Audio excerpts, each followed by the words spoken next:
Olá, tudo bem? Seja muito bem-vinda, seja muito bem-vindo ao Olhar Contemporâneo Podcast da PUC Campinas. Você estava acostumado a ver a gente somente no Spotify, sem imagem, mas agora estamos aqui todos aparecendo também em vídeo para você no podcast da PUC Campinas. Portanto, você pode acompanhar a gente pelo Spotify, continua lá acompanhando, ou também pelo YouTube, também uma nova opção para você acompanhar e se sentir mais em casa ainda, agora que você pode nos ver e mandar mensagem ali para a gente. Comigo, Márcia Nepomuceno, eu sou o Carlos Giacomelli e a gente vai falar hoje com dois especialistas sobre um tema muito importante e muito atual, como a gente sempre traz aqui no Olhar Contemporâneo, que é a educação na velhice. Isso mesmo, um tema que está sendo muito discutido, não só nas escolas, mas também esse papel do idoso na sociedade que tem mudado muito. Você deve saber que há uma expectativa, por meio de estudos, de que daqui a alguns 20 anos, por exemplo, a pirâmide da sociedade brasileira vai mudar.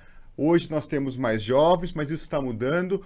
A gente deve ter muito menos jovens e muito mais idosos daqui a alguns anos. Por isso, a sociedade inteira vai precisar passar por modificações e adaptações. Então, para isso, hoje a gente trouxe aqui a Mariana Reis Santimaria, professora coordenadora do Vitalitar, que é o Centro de Envelhecimento e também Longevidade aqui da PUC Campinas, e o professor Alexandre Rezende, que é especialista em neuroaprendizagem, para ajudar a gente a entender um pouco mais esse momento que a gente vive hoje. Então já vou começar agradecendo a presença de todos vocês e já colocando uma primeira pergunta para vocês trazerem para a gente. A gente já vive um novo cenário na educação?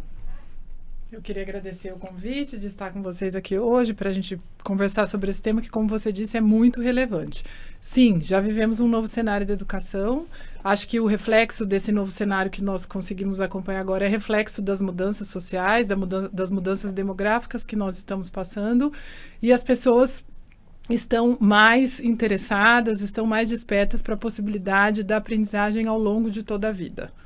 Então, isso faz com que as pessoas busquem novas oportunidades, que voltem a estudar, que voltem a olhar para isso quando estão mais velhas.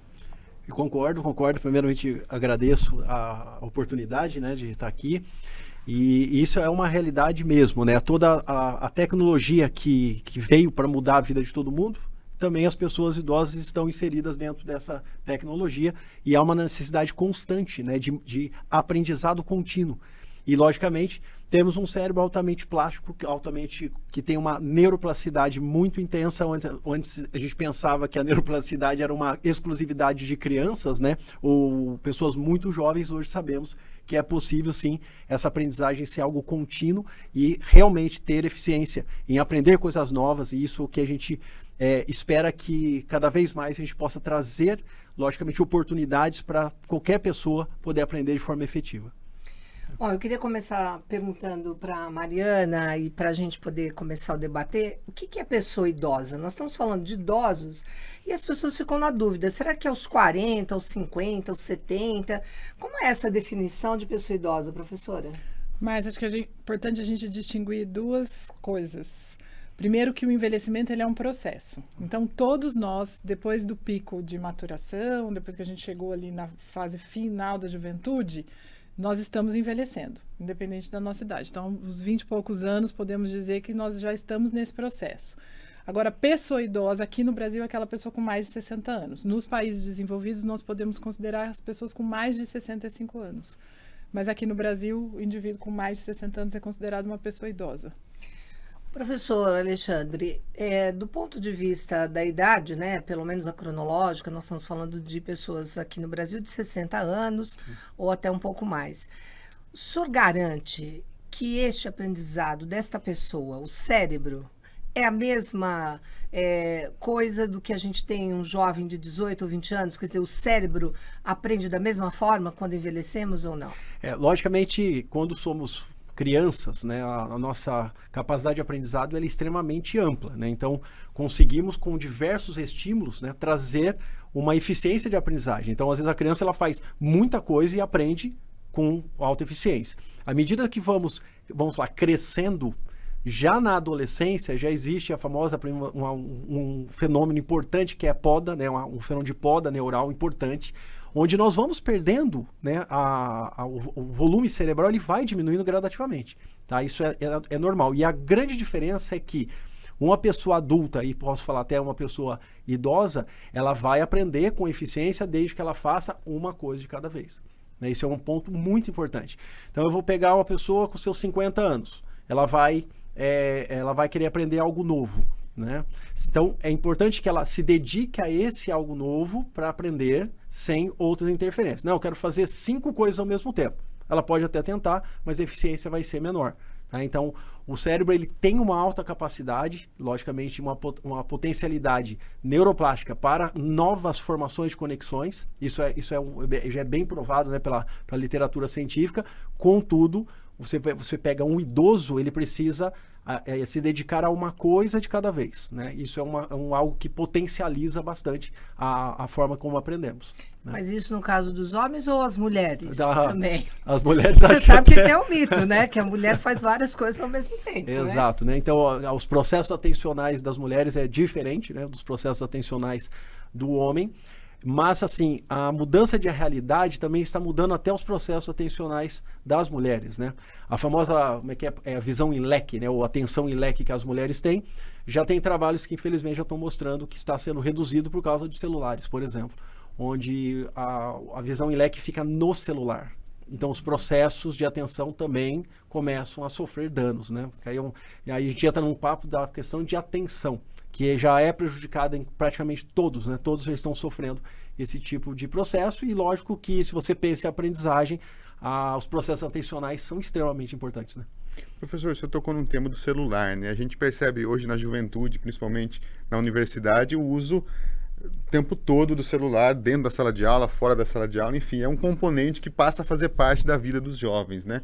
E chegando agora essas pessoas com uma idade mais avançada também nessa sala de aula, além de ter o conflito de gerações, a gente tem esse conflito também do uso da tecnologia, né? Os jovens gostam de trabalhar de uma forma, às vezes a pessoa idosa gosta de trabalhar de outra.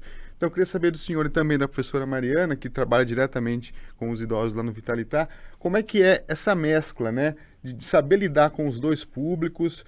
Já se tem um estudo, alguma referência de como abordar uma classe com essa mistura, né, do idoso e também do jovem?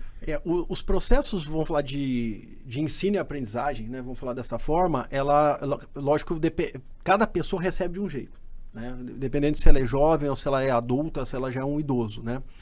As questões dos celulares já estão mudando a vida de todo mundo. Não tem como você pensar uma vida sem celular, sem tecnologia. Isso é uma realidade que não tem volta, tá?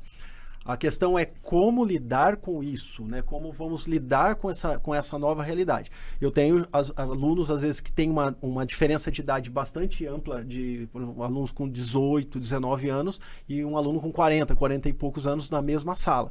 O que eu percebo é que ele usa tanto quanto um jovem o celular, tá? Às vezes ele até se dispersa por causa do celular com bastante eficiência. Contudo, o que eu vejo de maior diferença é a forma como ele lida com o aprendizado em si, né? Então, à medida que a gente vai trabalhando, a gente percebe, às vezes, uma maior dificuldade de lidar com o volume de informações, tá? Isso é uma coisa bastante evidente e, lógico, que temos que usar estratégias para que isso amenize, né? Então, são públicos diferentes, mas eu sempre olho para cérebros que têm capacidade de aprendizado. Às vezes eu percebo alunos com mais idade, com melhor eficiência de aprendizado, que estão focados, estão ali, eu estou fazendo a minha faculdade agora, é isso que eu quero, eu sempre sonhei, e se dedica com afinco, mas tem uma maturidade que eu vou falar adolescente, né? Que a adolescência, para a neurociência, é até os 24 anos. Né? Então, eu dou aula para adolescente, né? A maioria é adolescente.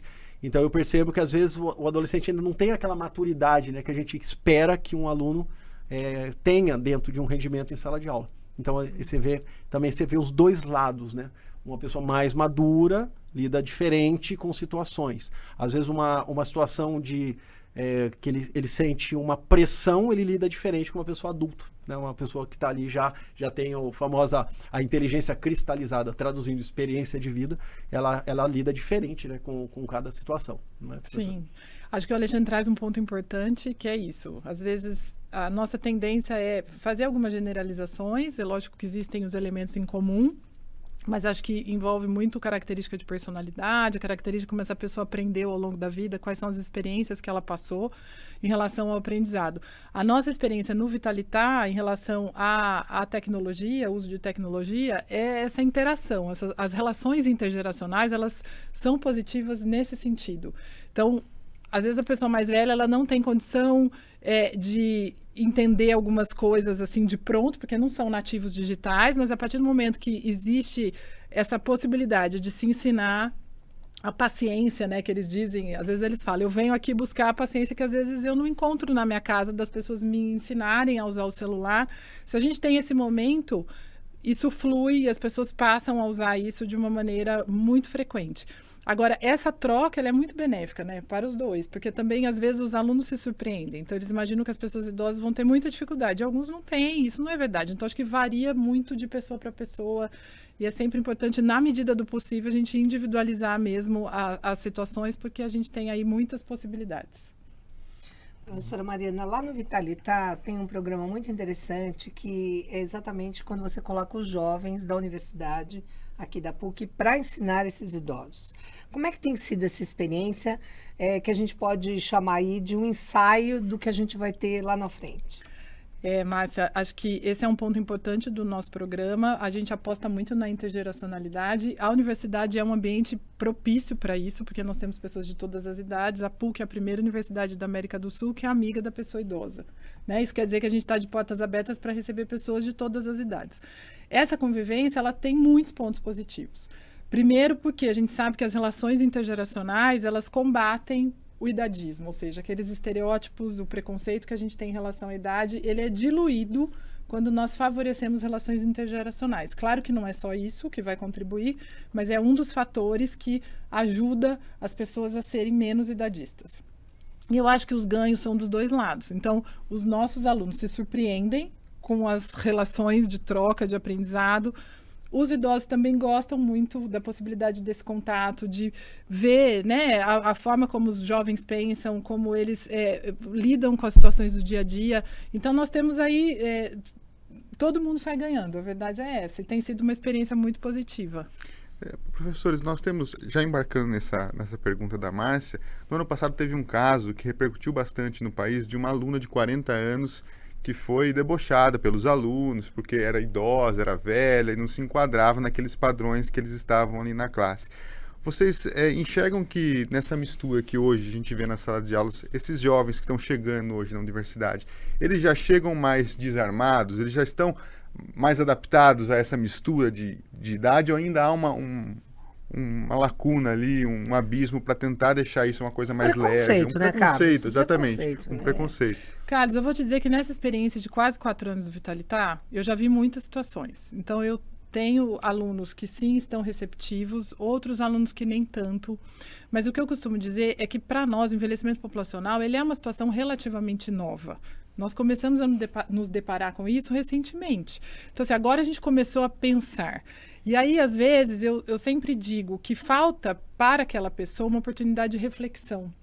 Então, a gente desenvolveu um trabalho de formação dos professores que ministram um componente curricular, que é a introdução à vida universitária, né, que é o componente vida, para que a gente pudesse falar justamente sobre o preconceito em relação à idade e dar oportunidade para os alunos, assim que eles entram na universidade, de já refletir sobre isso. Olha, eu estou dentro de uma universidade que é amiga da pessoa idosa, faz parte de uma rede internacional de mais universidades no mundo. O que é isso, né? Por que eu tenho que entender o que é envelhecimento? Por que eu tenho que pensar sobre a velhice das pessoas que estão próximas a mim, sobre a minha própria velhice? Então, eu acho que você encarar essa realidade significa, primeiro, você passar por essa reflexão. O que é a velhice para mim? O que isso representa, né? Então, eu acho que isso vai acontecendo de uma forma natural. Nós dizemos que queremos criar uma cultura do envelhecimento na universidade. É lógico que isso não vai acontecer de um dia para o outro, mas nós temos aí bastante trabalho pela frente. E temos uma realidade assim, bastante gritante, né, para a gente, né? A gente observa as pessoas não lidam bem com o envelhecimento. Né? Os procedimentos estéticos, aquela busca, né, para aparência jovem, né? Anti-age, né, professor? Tudo é anti-age. Exato. É anti-idade, né? Só que esquecemos que o nosso corpo envelhece da mesma forma. Você pode ter o padrão da sociedade estampado no seu rosto, mas o corpo continua envelhecendo normalmente. Então, é uma realidade, né? E um dos pontos que eu gostaria de comentar, na época da Universidade da Terceira Idade, né, que tinha aqui na PUC, né? Eu trabalhei muitos anos lá com os idosos, foi um dos períodos de maior aprendizado que eu tive. O rendimento, e eu levando neurociência para eles, nada poupando, falando de estrutura e tudo mais, e eles participando e na semana seguinte falando, nossa, eu gostei daquela estrutura que o senhor falou, que é a amígdala, que trabalha com a emoção, né? E eu até fiquei surpreendido, falei, nossa, ela guardou esse nome, né? Mas ela deve ser por causa das nossas amígdalas, né? Do dia a dia, né? Que são as tonsilas palatinas, né? Mas eles conseguiram assimilar.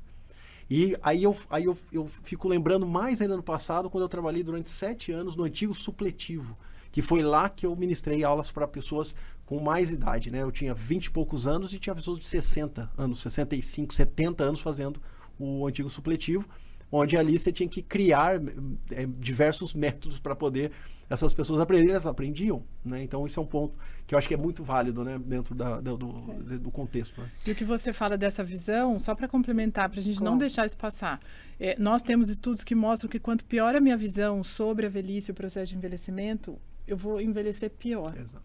Então, veja a importância da gente falar sobre isso com os jovens para que essas novas gerações que nós temos agora possam envelhecer melhor lá na frente, né? Quer dizer, aceitar que o tempo também passa para você. É isso, Márcia. Aqui está todo mundo junto, né? E a empatia, né? Exatamente. O que o envelhecimento é natural, é uma consequência do passar do tempo. Professor, eu queria saber sobre os docentes. A gente fala, né, do preconceito do jovem ou entre alguns grupos sociais, mas eu quero saber, os docentes, de uma maneira geral, os professores, o senhor acha que eles estão preparados para essa intergeracionalidade que a gente tem na sala de aula? Então, agora falando como docente mesmo, né, eu já tenho um conflito, né, de gerações. Eu sou geração X e eu tenho, a maioria da clientela é Z, né, eu acho que alguns que são os millennials ainda, né? Mas a maioria já é geração Z. Às vezes acontece a gente ter conflitos, né? De formas de como lidar, né? Às vezes eu percebo uma dificuldade maior de lidar com situações que exigem mais resiliência.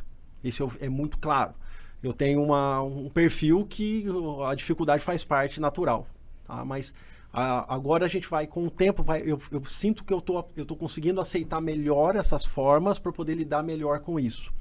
Eu tenho, logicamente, colegas de trabalho que lidam de outra forma. Eles lidam com mais dificuldade, eles acham que os alunos não estão mais adaptados, eles não vão aprender igual, mas na verdade é só a mudança, né? A mudança da forma como lidar. Não tem como... Eu nasci na década de 70. Se eu vou comparar a minha infância até a minha adolescência com hoje, não tem como comparar. Não tinha nem... Mas tinha uma televisão, né, nessa época, né? E preto e branco. Preto e branco, ainda, né? Exatamente. Eu não vou nem falar os programas passados, porque eu lembro ainda alguns programas. Não, né? vamos falar sobre idade aqui. Não. E assim, eu fui conhecer um videogame, um Atari lá, final da década de 80. Né? E não tinha condição de comprar, tem mais essa também. E hoje não, hoje o acesso é diferente. Então, a própria acesso à informação, eles têm um acesso que nós não tínhamos. E, logicamente, nós temos que entender que isso é diferente. E eles têm uma forma diferente de receber as informações. A questão, como eu disse já no início, a questão atencional é um outro ponto. Está extremamente baixa, né? Mas temos que achar estratégias para começar a fazer uma nova adaptação cerebral a isso, né? Porque é uma realidade que nós vamos ter que ter formas de adaptações para poder ter rendimento. Mas a gente vai ter que treinar os professores, os docentes? Então, na verdade, sempre a capacitação docente é algo que eu acho que é necessário agora mais do que nunca, né? O docente que acha que já sabe e não precisa mais melhorar, eu acho que ele já começou a parar no tempo. Aí a gente fala que aí ele está ficando velho, né? Não idoso, né? Aí tem os termos que eu gosto muito do Cortella, a diferença entre velho e idoso. Idoso tem idade, velho é aquele que parou no tempo, aquele que não quer mais avançar, né? Então, muitos professores, se eles ficar com essa mente, não, o jeito que eu ensino é o jeito certo, tá tudo certo, não tenho que mudar, ele já está no caminho errado, porque é o contrário. A capacitação vai ter que ser necessária o tempo todo. E tem outros pontos, inclusão, né, as questões de transtornos mentais, que cada vez aumenta mais. Então, a formação do professor ela tem que ser constante, em todos os níveis, né? Em todos os níveis. Acho que a aprendizagem ao longo da vida serve para todo mundo, inclusive para os professores.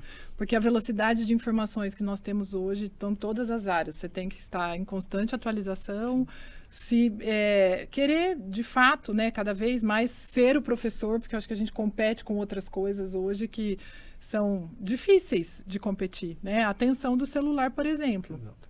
Então, acho que isso faz parte mesmo da sua formação ao longo de toda a vida. Até porque é importante a gente tocar nesse assunto. Eu acho que a profissão, né, o ser professor, é uma das profissões que permite com que você fique muito tempo, né? Sua nativa. vida profissional Exatamente. é alongada, né? Eu acho que é uma digamos das áreas em que a gente sofre menos influência do idadismo, sabe? Exato. Então, olha como os temas se encontram, né? É importante que o professor tenha mesmo essa perspectiva de se formar, de aprender coisas novas, para que a gente possa se manter engajado, para que a gente possa se manter interessante em sala de aula. Acho que isso é importante, E né? como a gente aprende com os alunos, né? Exato. Eu aprendo muito com os alunos. Às vezes uma situação que eu lido de um jeito e falo, professor, faz desse jeito, que eu acho que é melhor. E aí você fala, nossa, é verdade. Né? Que incrível. Então, como às vezes eu transito não só em graduação, como pós-graduações, às vezes dentro das aulas você aprende muito com os alunos, né? Às vezes você fala assim, mas o cara tem 20 e poucos anos, ele sabe umas coisas que eu não tenho nem noção que funciona. Mas sim, porque ele tem acesso constante. E ele é curioso. E ele vai, ele mexe, ele tem eu falo que parece que já nasce com o software da intuição. Eles já são intuitivos. Você dá um celular para uma criança de 2, 3 anos, ela abre o YouTube, ela pega o vídeo que ela quer. Né?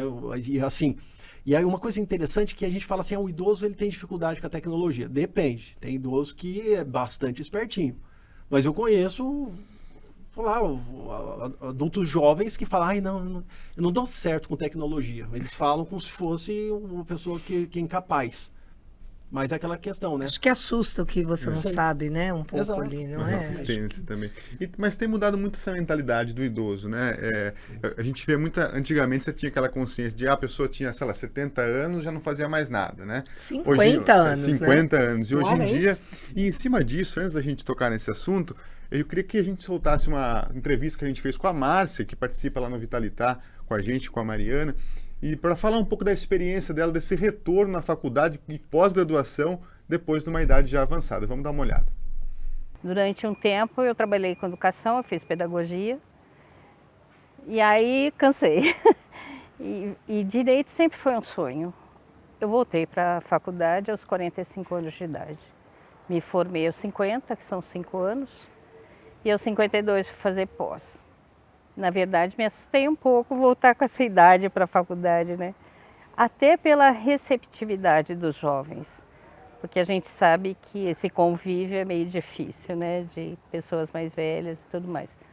Mas me surpreendi, fui super bem recebida. Na minha sala tinha acho que umas 5 pessoas mais ou menos da minha idade. E a gente foi muito bem recebido, foi uma experiência fantástica, foi muito bom. A gente convivia harmoniosamente com todo mundo e era uma convivência de uma troca muito rica, né? E hoje, nessa experiência que a gente está tendo aqui dentro do Vitalitar, que tem muitos jovens acompanhando os professores e estando junto com a gente vê o respeito que eles têm pela gente. E que tem uma troca bonita também, né? Eles têm para nos ensinar, nós temos para ensinar para eles. E isso eu acho muito valioso. Tem uma coisa que é primordial. São os professores estarem falando com os alunos mais jovens sobre essa vivência do idoso e esse respeito, né? E essa coisa que é normal na vida, o envelhecimento. E encarar isso de uma forma mais espontânea. A gente vê que tem jovens que não querem muito se aproximar.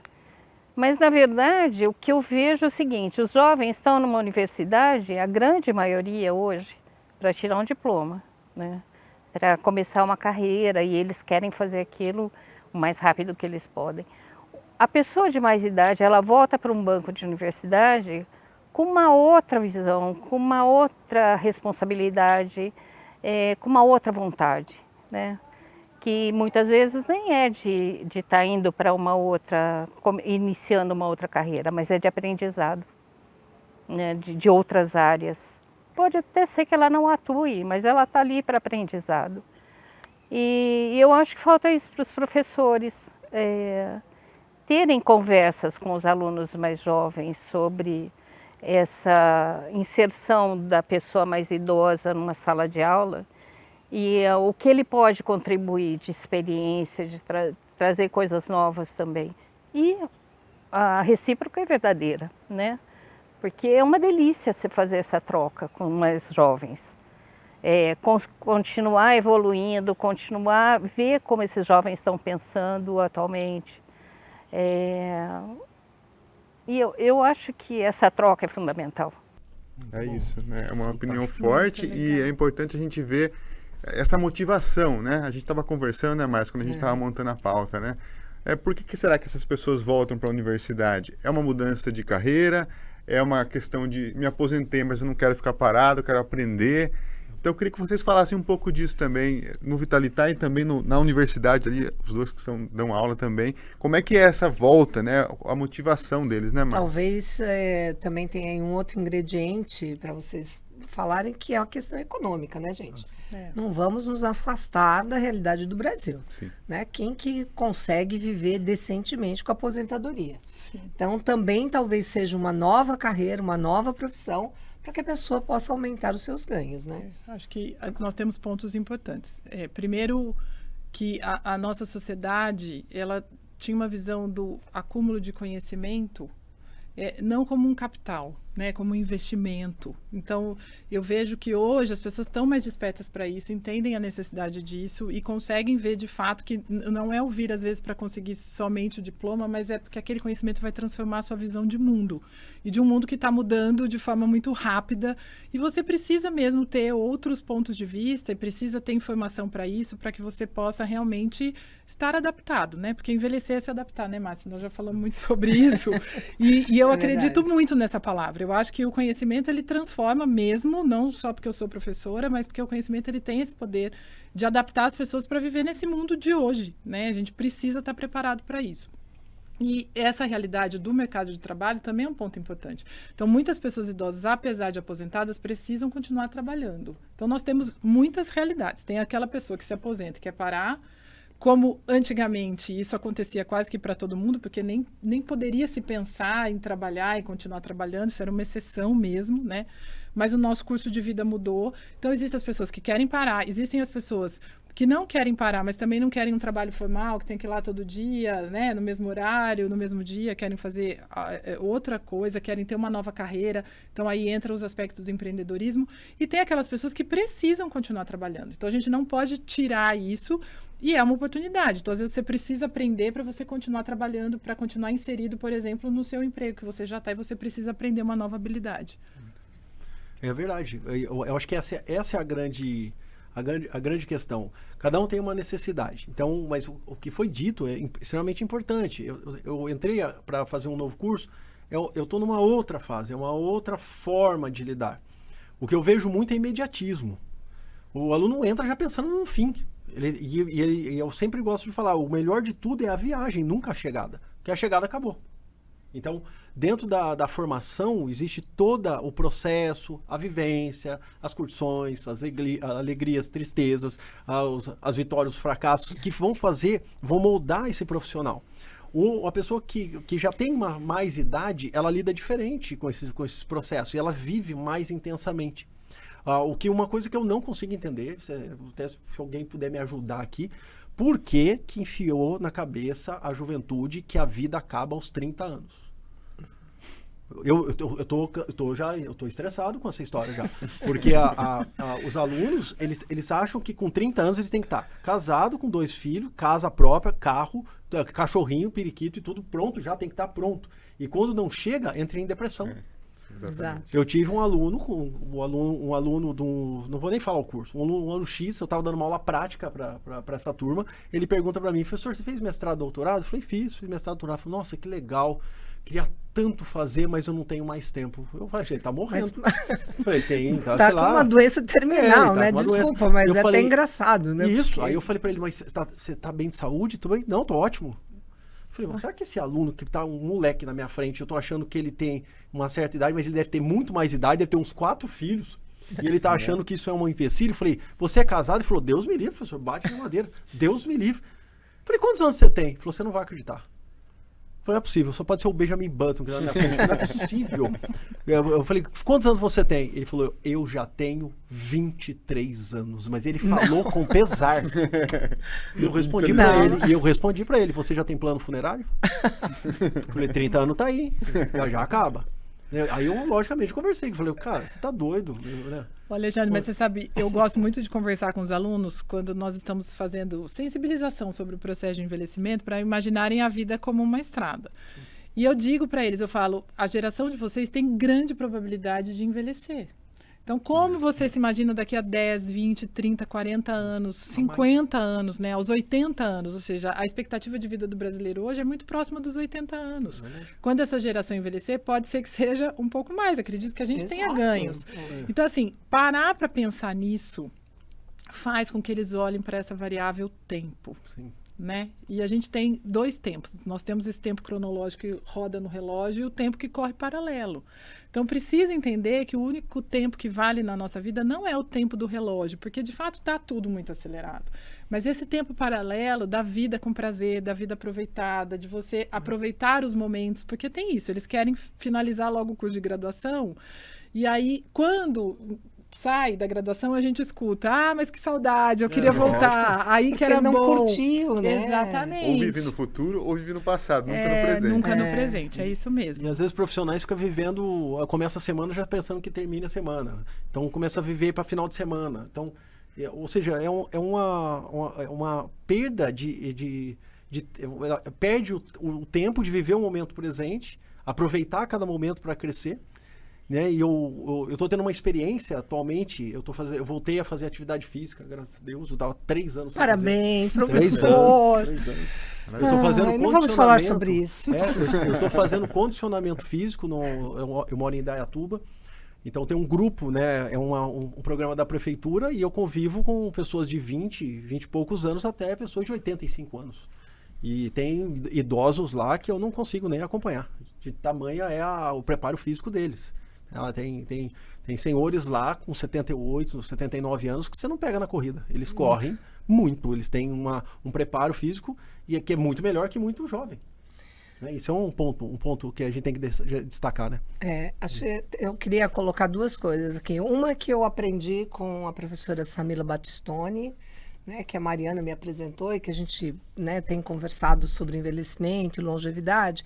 E ela falou uma frase que me marcou muito e que virou meu mantra, que é: que idade você teria se não soubesse a idade que você tem? Né? Que é para você pensar mesmo, como é que você se sente a ponto de voltar para o banco escolar, a ponto de retomar ou de ir para uma outra carreira e tal. Porque a sociedade está te falando, olha, está na hora de separar, se aposenta, você já é uma pessoa idosa e tal, mas como é que você se sente? Como é que você olha no espelho e você tem lá os seus capitais, né, emocionais, físicos, né, Mariana? Para a gente prosseguir mais um tempo. Acho que essa é uma boa reflexão para a gente ficar, né? Exato. E a segunda coisa, que acho que isso que o senhor está vendo e que a professora também falou, nada mais é do que o sinal dos tempos que a gente vive, Exato. Que é a ansiedade. Né? Todo mundo tem um pouco de ansiedade, uns muito mais do que outros. Né?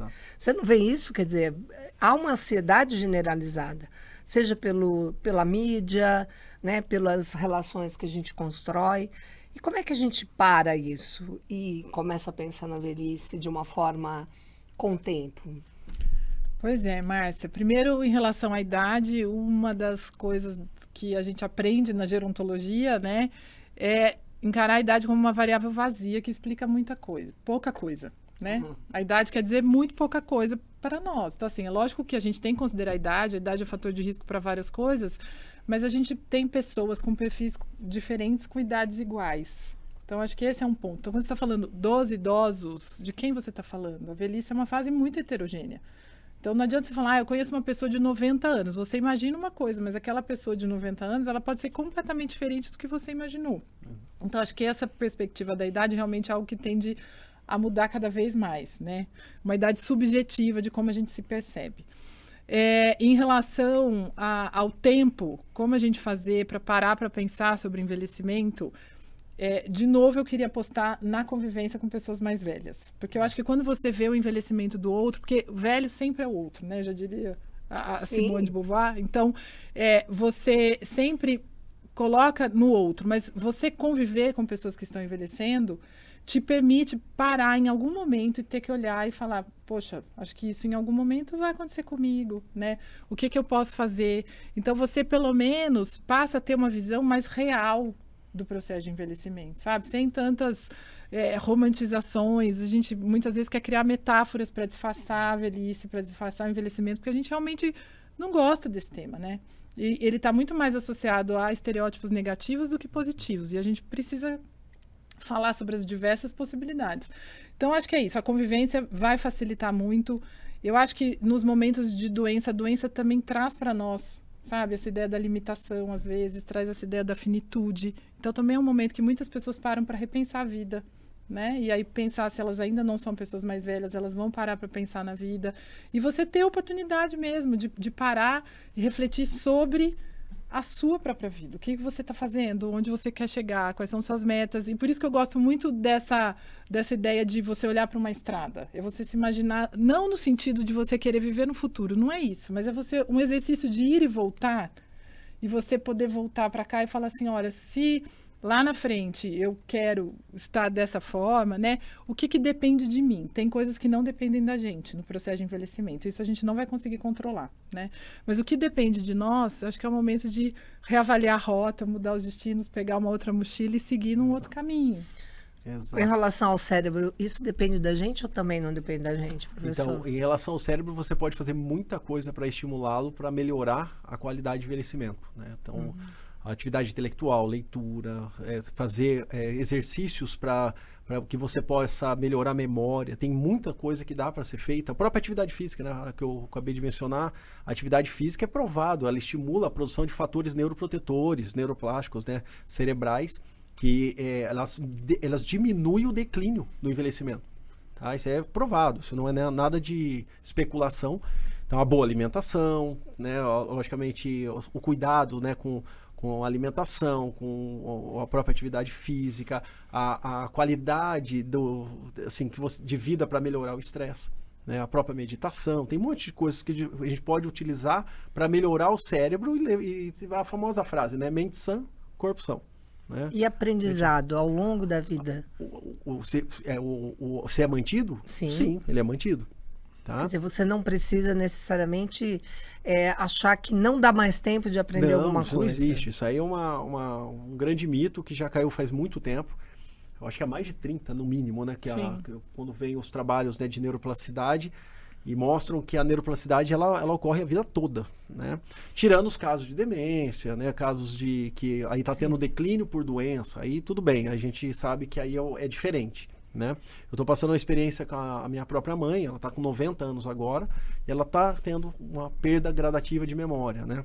Não chegou nenhum diagnóstico de Alzheimer, mas a gente percebe que gradativamente perde memória. Eu sofri muito quando eu comecei a perceber isso. Né? Com a questão de falar, eu sou o filho mais novo. Né? Se eu sou o filho mais novo, vou ser o primeiro a ser esquecido. Eu pensei comigo. Né? Isso não está acontecendo. Ela continua lembrando, ela continua assim, ela sabe quem eu sou e tudo mais, só aquelas repetições que a gente vê no dia a dia, mas e essa situação me está fazendo refletir no meu envelhecimento, porque eu automaticamente fui para embasar, né? Que a Mariana disse, né? Peraí, então eu tive a minha mãe, ela tem 90 anos, eu tenho a minha mãe ainda, ela está comigo, mas será que eu aproveitei tudo que eu podia? Será que eu por exemplo, olhando para minha esposa, para minha filha, será que eu estou vivendo para valer, com qualidade, estando presente 100%? Eu me pergunto isso o tempo todo. Né? E lógico que a maturidade vai fazendo você olhar com mais calma e buscar mais qualidade, né? Que é o que eu busco.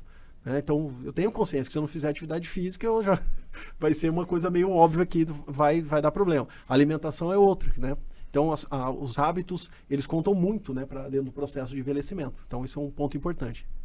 Né? A gente falou da universidade, já queria estender um pouco o assunto, já que a gente está falando de todo esse processo, que a universidade acaba sendo um reflexo do que é a sociedade, né? Acontece aqui dentro, acontece lá fora. Vocês acham, então, que um caminho, né? O caminho a ser seguido é a conversa, é a empatia, é deixar mais claro, trazer mais para perto do jovem essa experiência do que é envelhecer de forma saudável, que é possível ter uma vida muito longa e feliz e cheia de realizações na velhice também.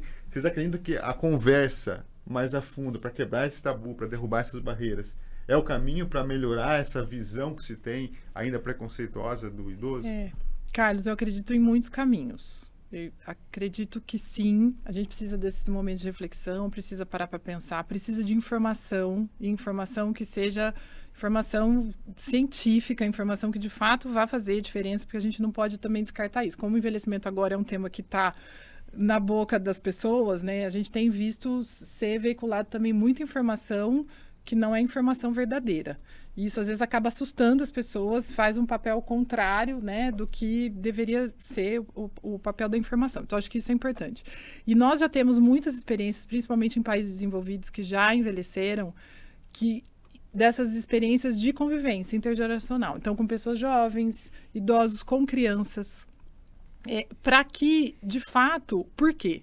Essa mudança na pirâmide vai favorecer famílias multigeracionais. Então, nós vamos passar a conviver mais tempo com muitas gerações dentro de uma mesma casa, dentro de uma mesma família, né? Então, é importante que a gente, sim, estimule que os ambientes sejam ambientes que possam receber todas as pessoas. Então, quando nós estamos falando de um ambiente para receber pessoas idosas, ótimo, isso é importante, que eles estejam juntos, que eles possam ter essa troca, socialização, mas nós precisamos de ambiente que todas as pessoas possam conviver ao mesmo tempo. Então, eu acho que esses dois caminhos são muito importantes. A reflexão, junto com a informação, né? Porque não adianta você só trazer para a pessoa refletir, mas você não colocar a informação para ela. E a convivência intergeracional. Teriam outros, mas acho que as minhas duas apostas são essas. Exato. Eu concordo plenamente e bato na tecla da empatia, né? Porque a gente vê, às vezes, a falta de empatia como o grande gerador dos conflitos, né? Entre um idoso com um jovem, por exemplo. E temos que saber que cada pessoa é única, cada pessoa tem a sua experiência, o idoso tem uma experiência de vida que um jovem não tem. Tá? Isso é uma coisa certa. Isso não estou dizendo se ele estudou ou não, estou dizendo experiência de vida. Né?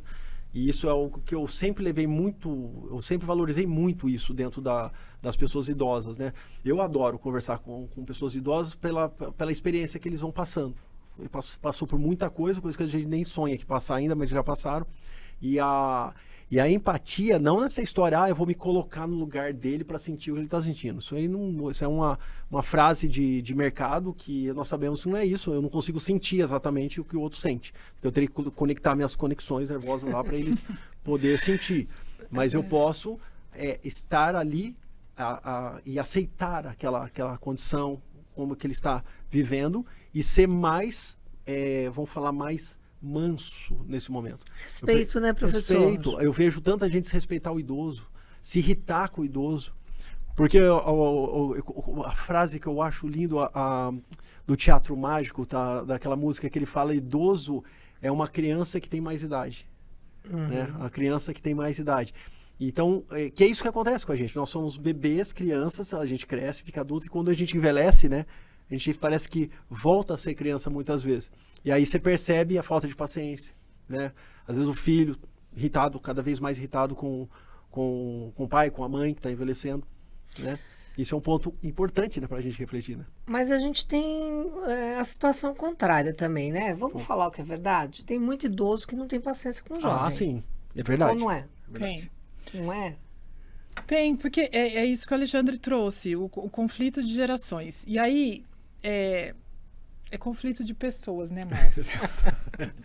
São conflitos. É isso. Então, eu falo, tudo bem, tem as questões da idade? Tem, mas os conflitos, eles vão existir, eles fazem parte da nossa convivência. Não tem como. Eu tinha uma pessoa idosa que eu gostava muito, que eu conversava com ela, né? Eu sempre gostei também de escutar os idosos desde criança, mas ela falava para mim, ela falava, Mariana, o difícil não é viver, o difícil é conviver. E de fato é o nosso grande desafio. Agora, que existem as perspectivas das gerações que também, em alguns momentos, podem acirrar esse conflito, sim, isso é verdade. Agora, que tem pessoas idosas que são intolerantes e que têm preconceito em relação a pessoas mais velhas, tem.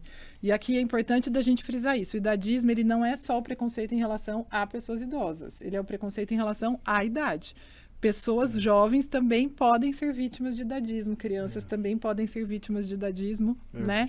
O que a gente vê hoje é que as pessoas idosas, ao serem vítimas de idadismo, elas têm um prejuízo maior do que pessoas idosas, do que pessoas mais novas, né?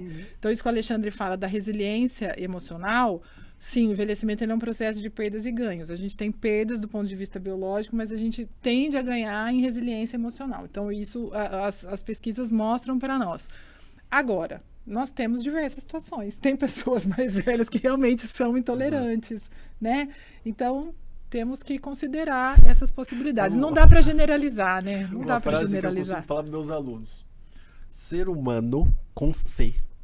Ser humano com U no final, tá? Ser humano é aquele que garra no ódio. Essa é uma frase que eu falo. Todo ser humano, dependendo da idade, ele tem a capacidade de garrar no ódio. Porque aí, quando eu tô falando questão de consciência, né? Quando eu falo de lobo frontal, pré-frontal, né? Eu tô falando de consciência. Aí eu falo para eles assim, um cachorro, ele não tem essa consciência humana que todo mundo acha. Então eu falo, o cachorro, você dá um tranco nele lá porque ele fez uma arte, ele fica moadinho no canto, mas quando você fala, vem cá, meninão, ele vem feliz da vida. Porque ele não garrou no ódio. Faz isso com o ser humano. Né? E aí a brincadeira que eu faço é justamente essa. Se você não acredita em mim, pega o amor da sua vida, pega o seu cachorro, você vai abrir o porta-mala do seu carro, vai trancar os dois lá dentro durante 2 horas. E depois de 2 horas você abre o porta-mala e você vai ver quem tá feliz de te ver. Né? Enquanto o cachorro vai estar feliz que você acabou de chegar, o amor da sua vida vai estar estourando a tua cabeça na lataria do carro. Porque garra no ódio. Né? Então, essa é uma reflexão que eu acho que é muito humana, né? Sim. Uma água, né? Guardar, ficar com rancor e tudo mais, que eu acho que isso que leva, né? Acho que isso faz a gente envelhecer mais, Mariana. Exato. Não faz? Esses sentimentos de rancor, esse sentimento de mágoa. Eu não sei se envelhecer mais, a gente envelhecer pior. E aí, eu gosto muito de uma comparação. Eu falo que a gente envelhece como a gente vive. Então, você vai viver pior. O fato Mas quando a gente fica velhinho, a gente não fica velhinho bondoso, lendo historinha. Não, Márcia. Não. Esses são os estereótipos que a gente cria. Caiu mais um mito nessa conversa. Caiu mais um mito. Lembra que temos a regressão da amígdala, né? Da nossa estrutura cerebral que modula a emoção, que é natural. Ela vai perdendo neurônios. Então, as nossas modulações emocionais modificam. Não tem como. Os casos de dor mais bravos, às vezes ele fica mais tempestuoso. Tem uns que ficam um pouquinho mais calmos, outros não. Então, tem muitas variações de acordo com o declínio, né? Tem cerebral. A personalidade, né? Tem as questões do ambiente que interferem muito.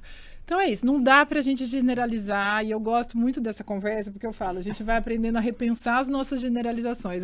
Os idosos. Não, calma, vamos lá. De que idoso nós estamos falando? De que idoso, não. É isso. São vários tipos, e essa ideia, né, do idoso bonzinho, isso tem que realmente cair por terra, como o Carlos falou. Mais um mito que cai, porque é isso, pode ter sim, mas talvez aquela pessoa que tenha sido uma pessoa bondosa, uma pessoa de bom relacionamento a vida toda, né? E algumas características de personalidade, elas vão se acentuando com o passar do tempo. Então, acho que isso é importante da gente pensar. Porque quando a gente generaliza, a gente cai num erro, né? E a gente, às vezes, se faz uma ideia que não é verdadeira. Isso afasta a gente de muitas possibilidades de convivência. Bom, já que vocês estão falando tanto em cair, já derrubaram o mito que a Márcia colocou aqui, eu queria que vocês dessem dicas pra gente de livros e outros materiais, né, Márcia? Exatamente. Só antes, eu gostaria que também a gente falasse, já que a gente falou, né, de derrubar mitos e tal, tem um que a Mariana vive falando, e a gente tem essa conversa sempre, que ela fala que nunca é tarde para nada. Nunca é tarde para aprender, me disse aqui o professor Alexandre, né? E eu queria saber de você, nunca é tarde para nada? Você tem Nunca certeza é tarde. disso? Eu tenho certeza. Nunca é tarde para nada. E acho que isso é algo importante da gente encarar, né, quando a gente está falando de envelhecimento, porque nós fomos, ao longo do tempo histórico, né, os papéis sociais sempre tiveram muito atrelados à idade. E hoje em dia nós sabemos que isso está caindo por terra, né? Então a gente precisa mesmo parar para pensar, nunca é tarde, porque às vezes, e agora que a gente está falando de voltar à universidade, às vezes a pessoa pode pensar, nossa, mas eu vou com essa idade? Sim, com essa idade. Por que não? Acho que essa tem que ser a pergunta, né? Se você tem oportunidade, se você tem condições, ou seja, a sua vida te pede que você faça isso, que não seja a idade que te limite. Se você quer voltar a praticar atividade física, se você tem 50, 60, 70 anos, volte a praticar atividade física. Enfim, qualquer coisa é possível, né, Márcia? Desde que a pessoa esteja aberta realmente para aprender até o último dia que a gente estiver aqui. Acho que é isso que é válido, né? Hábitos saudáveis, inclusive. Né? Hábitos saudáveis, principalmente, né? Fala, Principalmente. doutora, agora, vamos lá. Serviço de saúde, gerontóloga. Exatamente. Acho que a questão dos hábitos, a gente vem passando por uma mudança demográfica, social e de estilo de vida. Então, é difícil hoje você mudar hábitos, porque a nossa rotina, o nosso estilo de vida é quase que uma batalha diária, né? Você ir contra tudo que a vida te oferece para você realmente poder manter uma rotina saudável. Como eu digo, não é tudo que a gente vai conseguir controlar, mas o que a gente consegue controlar é que a gente possa, né, melhorar a qualidade da nossa alimentação, melhorar a qualidade de atividade física, que não necessariamente precisa ser um exercício físico, mas eu me manter mais ativo no dia a dia, melhorar a qualidade do que eu assisto, do que eu aprendo, né? Então, acho que é isso, é você pensar o que é possível fazer dentro da sua realidade, que seja possível de ser sustentável, porque tem isso também, às vezes a gente quer fazer muitas mudanças ao mesmo tempo e não consegue sustentar aquilo, e pensar que a chance da gente viver mais é grande, né, que a gente possa viver mais, mas que a gente também possa viver melhor. Exato, concordo plenamente. Né? Relações pessoais, né, professor? Relações. Isso é um ponto muito importante, né? As relações interpessoais, né? Não só a intra, né, se autoconhecer, mas as interpessoais, ela faz parte do nosso desenvolvimento. Não tem coisa pior para o ser humano que a solidão. E a gente vê muitos idosos, né, sozinhos, né? E isso é altamente deletério, né? Extremamente ruim. Então, ter boas relações, buscar novos conhecimentos, ter qualidade do que assiste, eu acho muito importante. A gente vê pessoas passando horas e horas, TikTok, Instagram, aquele monte, vídeo atrás de vídeo, atrás de vídeo, atrás de vídeo, aquela sobrecarga mental de coisas que são literalmente inúteis, né? Muitos vídeos são inúteis, não acrescentam absolutamente nada e a pessoa perde horas. Ela poderia estar coisas fazendo falsas também que direcionam a pessoa para um caminho errado. Exatamente. Então, a qualidade em tudo, né? Acho que isso que é o grande segredo não muito além, nem muito aqui, né? Não os extremos, mas sempre a medida do meio, né? Nenhum extremo faz bem, né? Até amar demais faz mal. Então, você imagina hábitos ruins, né? Ao extremo. Então, isso é um ponto importante. Qual é a dica do olhar de hoje? Quais são as dicas do olhar de hoje? Vamos saber deles? Vamos. Professora Maria. Eu gosto de recomendar 2 documentos. Vocês me deram a opção de pensar em documentos. Aí eu pensei o documento do envelhecimento ativo, para que a gente possa entender quais são os pilares do envelhecimento ativo, quais são as ações aí que nós temos que pensar, os desafios que nós temos daqui para frente, diante do envelhecimento populacional. Acho que é uma leitura para que a gente possa realmente refletir nesse momento que estamos vivendo, porque isso vai impactar todo mundo, inevitavelmente. Acho que o relatório da Organização Mundial de Saúde sobre idadismo, que traz informações importantes, todo mundo precisa saber sobre idadismo. E aí eu não podia deixar de falar sobre um filme, eu gosto muito de filme, de cinema, é Um Senhor Estagiário, que é um filme que traz esse conflito de gerações, né? Então, é um senhor que volta para o mercado de trabalho, mas lá a gente descobre 1000 possibilidades de relação, de aprendizado, é uma história gostosa, leve, bonita para assistir em família, então acho que vale a pena dentro do que a gente falou. Sim, além do que é com Robert De Niro, a Anne Hathaway, e é bem divertido, né? Para realmente assistir e se divertir. Maravilha. E eu fiquei refletindo, eu falei, vou levar 2 livros. Eu acho que, como a minha área é a parte de neuroeducação, né, a parte de neuroaprendizagem e tudo mais, tem um livro que eu gosto muito, né, do professor Consciência e da Leonor Guerra, que é Neurociência e Educação, Como o Cérebro Aprende. É um livro para leigos, não é um livro nada complexo. E é um livro que tem um capítulo sobre neurodesenvolvimento. E ele vai falar algumas coisas interessantes nessa questão do próprio envelhecimento e tudo mais, que eu acho bastante válido. E um livro que eu sempre indico na área de aprendizagem e educação, que é Por que os alunos não gostam da escola? Que é uma visão da neurociência de um psicólogo americano chamado Daniel Willigan. E esse livro é brilhante, porque ele vai trazer reflexões sobre o processo de aprender, né, a própria importância da neurociência em si, né, para entender, porque ele começa o livro falando uma questão que me deixou irritado no início, mas depois ele tem toda a razão. Ele fala, nós não nascemos para pensar. Né? Então, eu falei, como assim não nascemos para pensar? Lógico que nascemos para pensar.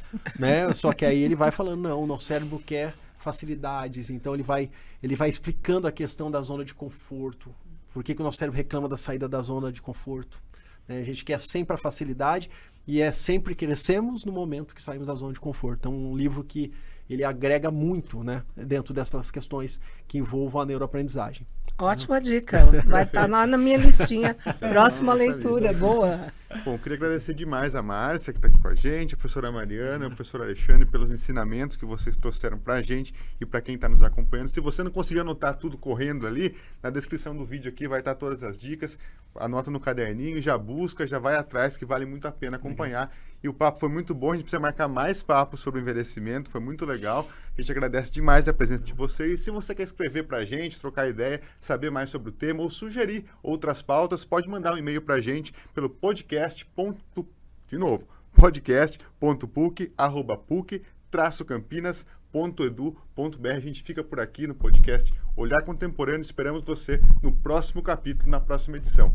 Tchau, gente!